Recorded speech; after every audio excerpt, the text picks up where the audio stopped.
This case is a Switchblade. These are swing guards.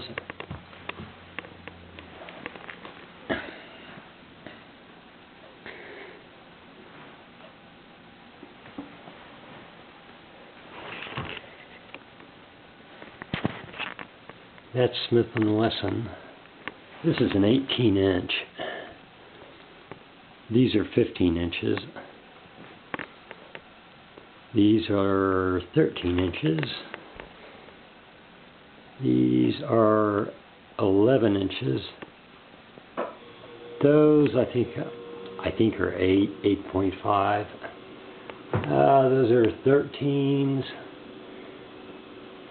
That one's a custom job. That one, and that one are very rare.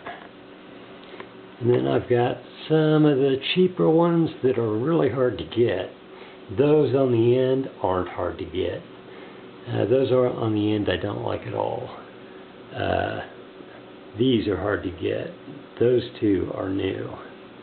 If you store Switchblades, don't ever store them closed. You know, if you get a safety deposit box, if you have a vault, make sure, whenever I put mine in, I always make sure that they're always open. Never store a Switchblade in its closed position, because that's the quickest way to run down the spring. This one's a nice one. It's a custom job. You can see the blades, different types. I've got a crisp blade here. These Schubertus are just really cool. This one, standard blade. We've got some stiletto blades, dagger blades, crisp blades.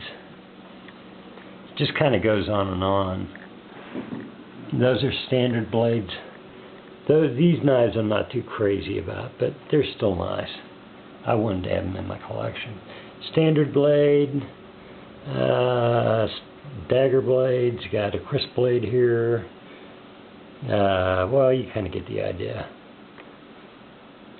Dagger blades, crisp blades. A couple other stilettos.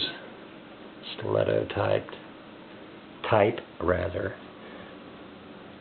These are standard blades. That one is a custom job, as I said. And those are all pretty much standard blades.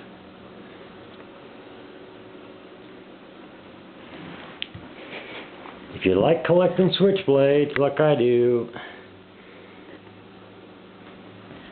they're awful good to have. They go up in value, believe it or not. Oh, yeah, this isn't my complete collection. I've got the Microtech collection. No, I've only got like 2 of them. The LCC from Microtech. I had another one, but I let it go, and I wish I hadn't have done that. But I do have a few more. I've got one Microtech that's new in the box.